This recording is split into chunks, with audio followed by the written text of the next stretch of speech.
తిరుమల కొండపై మొట్టమొదట నివసించిన మనిషి ఎవరో మీకు తెలుసా? 1000 ఏళ్ల క్రితం శ్రీ వెంకటేశ్వర స్వామివారి అభిషేకం కోసం తిరుమల నంబి అనే భక్తుడు ప్రతిరోజు 8 కిలోమీటర్లు నడిచి పాప వినాశనం నుండి నీళ్లు తెచ్చేవాడు.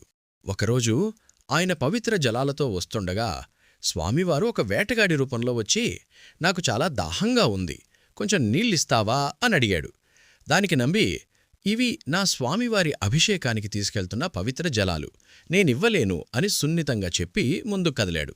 దాంతో ఆ వేటగాడు మౌనంగా నంబిని వెంబడించి తన బాణంతో కుండకు చిన్న రంధ్రం చేసి నంబికి తెలియకుండానే ఆ నీళ్లన్నీ తాగేశాడు. స్వామి సన్నిధికి చేరుకున్నాక కుండలో ఒక్క చుక్క నీరు కూడా లేకపోవడం చూసి నంబి ఎంతో బాధపడ్డాడు.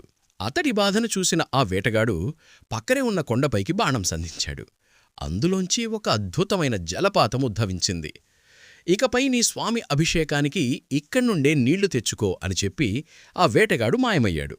ఆ జలపాతమే నేడు మనం భక్తితో పీల్చుకుంటున్న ఆకాశగంగా. అప్పుడే నంబికి అర్థమైంది, ఆ వచ్చిన వేటగాడు సాక్షాత్తు ఆ తిరుమల శ్రీనివాసుడే అని. ఆ రోజునుంచే తిరుమల నంబి ఆలయం పక్కనే ఒక చిన్న ఇల్లు కట్టుకుని ఆ కొండపై మొట్టమొదటి నివాసిగా మిగిలిపోయాడు. ఫ్రెండ్స్, కామెంట్స్లో గోవిందా గోవిందా అని భక్తితో టైప్ చేయండి. మరియు ఇలాంటి అద్భుతమైన కథల కోసం మన ఛానల్ని సబ్స్క్రైబ్ చేసుకోండి.